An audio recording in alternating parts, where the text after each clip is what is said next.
नागपुर के चर्चित विनय पुनेकर हत्याकांड का मुख्य आरोपी साफ शूटर हेमंत शुक्ला आखिरकार पुलिस के हाथ लग ही गया। पुलिस ने पंजाब के लुधियाना से शुक्ला को गिरफ्तार किया है। आरोपी ने अपनी प्रेमिका साक्षी गोरवर से अवैध संबंध होने के संदेह में 23 फरवरी को राजनगर में फोटोग्राफर विनय पुनेकर की घर में घुसकर गोली मारकर हत्या कर दी थी और तब से ही वह फरार था। नागपुर के राजनगर परिसर में 23 फरवरी को फोटोग्राफर विनय पुनेकर की गोली मारकर हत्या कर दी गई थी। हालांकि इस हत्या के मामले में पुलिस ने साक्षी गोरवर नामक महिला को गिरफ्तार किया था और उसने पूछताछ में बताया था कि उसके प्रेमी हेमंत शुक्ला ने विनय पुनेकर की हत्या की थी। हालांकि इस घटना के बाद से ही हेमंत शुक्ला फरार चल रहा था। दरअसल हेमंत शुक्ला को संदेह था कि उसकी गर्लफ्रेंड साक्षी ग्रोवर का विनय पुनेकर के साथ अवैध संबंध है और वह उसकी हत्या करने के इरादे से ही पहले नागपुर में साक्षी से मिला और उसके बाद साक्षी ही उसे विनय पुनेकर के घर पर लेकर गई थी, जहां हेमंत शुक्ला ने अपनी पास की रिवॉल्वर से 2 गोली फायर कर विनय पुनेकर की हत्या कर दी और वहां से फरार हो गया। गोळीबार प्रकरण झाला होता, मर्डरचा प्रकरण घडला होता, त्याचा आरोपी गेले अनेक आठवडे फरार होता।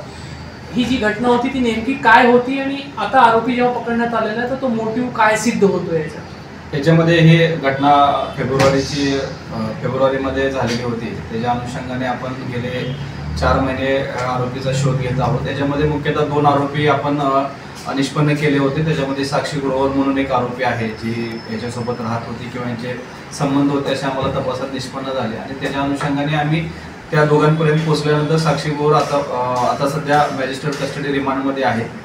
त्या संबंधी एक आम्ही चार्जशीट पण दाखल झालेला आहे आणि काही याचा आरोपीचा शोध घेत असताना आम्हाला त्या संदर्भामध्ये काही माहिती मिळाली, त्यांच्या नातेवाईकांच्या तो संबंधात असल्याचं आम्हाला माहिती मिळाली।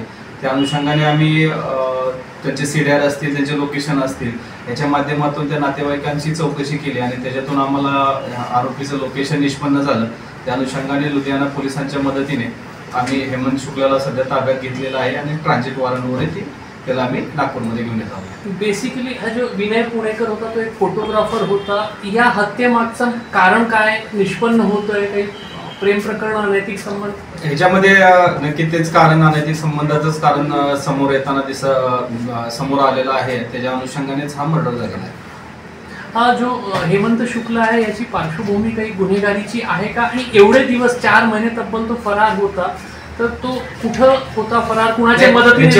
याच्या अनुषंगाने आपल्याकडे जे त्याचं रेकॉर्ड बघितलं तर त्याच्यावरती एक 379चा पूर्वीचा गुन्हा दाखल आहे एमपी पोलीसमध्ये आणि त्याच्या अनुषंगाने ते चार्जशीट त्याच्यावरती झालेलं नाही काय तर त्यानंतर ते आपसात मिटवण्यात आलेला आहे या संबंधी रेकॉर्ड आम्हाला मिळालेलं। पूर्वी सर्व असं क्रिमिनल रेकॉर्ड त्याच्यावरती इतर गुन्हे असलेलं कुठे निष्पन्न झालेलं नाहीये आणि तो वारंवार फिरत असल्याचं निष्पन्न झालं, त्यामुळे तो लवकर मिळत नव्हता किंवा तो कॉन्टॅक्टमध्ये कोणाच्या येत नव्हता। त्याच्या अनुषंगाने आम्ही वारंवार त्याच्यावर सर्व्हेलन्स ठेवून यापूर्वी तो 2 वेळा आमच्या नजरेआड झालेला होता की आम्ही त्यापर्यंत पोहोचून सुद्धा आम्हाला तो मिळालेला नव्हता। लुधियानात तो काही लपून होता तर तो त्याचा नेटिव्ह आहे किंवा काही लोक?